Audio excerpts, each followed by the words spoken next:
प्यारे बच्चों, आज हम हिंदी व्याकरण की किताब से पृष्ठ संख्या 23, पेज नंबर 23, पार्ट 4, लेसन 4, शब्द भंडार, जिसे हम अंग्रेजी में वोकैबुलरी कहते हैं, इसके विषय में ध्यान से सुनेंगे और समझेंगे।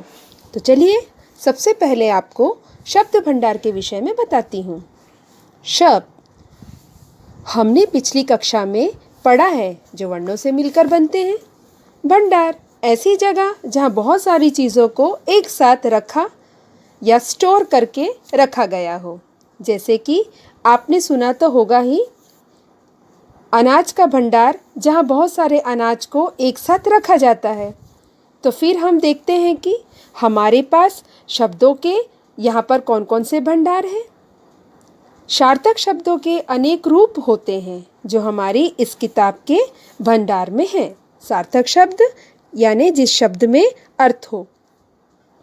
पहला पर्यायवाची शब्द या समानार्थक शब्द, दूसरा विलोम शब्द, तीसरा अनेकार्थी शब्द। तो फिर चलिए सबसे पहले आपकी पहचान पर्यायवाची शब्दों से करवाती हूँ। इन चित्रों को ध्यान से देखिए। पहले चित्र में पेड़ है जिसे हम वृक्ष भी कहते हैं। दूसरे चित्र में मोर है जिसे हम मयूर भी कहते हैं। तीसरे चित्र में फूल है जिसे हम सुमन भी कहते हैं। इन शब्दों के और भी समान अर्थ होते हैं। समान अर्थ का मतलब है सेम मीनिंग।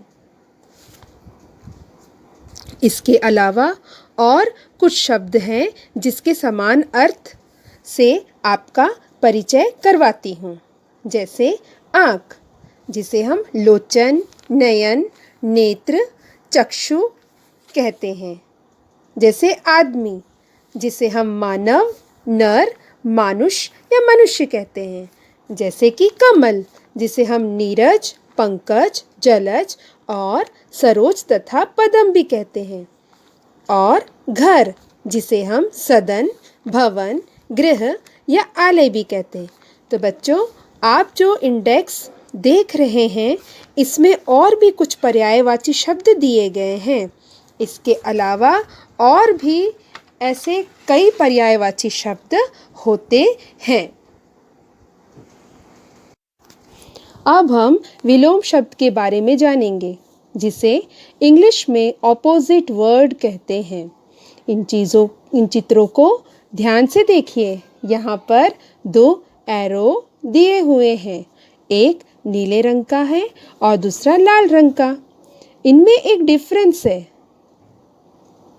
डिफरेंस का मतलब होता है अंतर। क्या है अंतर? चलिए मैं बता देती हूँ। यहाँ जो एरोज हैं वो ऑपोजिट डायरेक्शन में हैं, यानी विपरीत या उल्टी दिशा में हैं। तो कहने का मतलब है कि शब्दों का उल्टा अर्थ विलोम शब्द कहलाता है, या फिर हम कह सकते हैं कि विपरीत या उल्टे अर्थ प्रकट करने वाले शब्द को विलोम शब्द कहते हैं। जैसे इन चित्रों को ध्यान से देखिए। बड़ा, छोटा, अधिक, कम।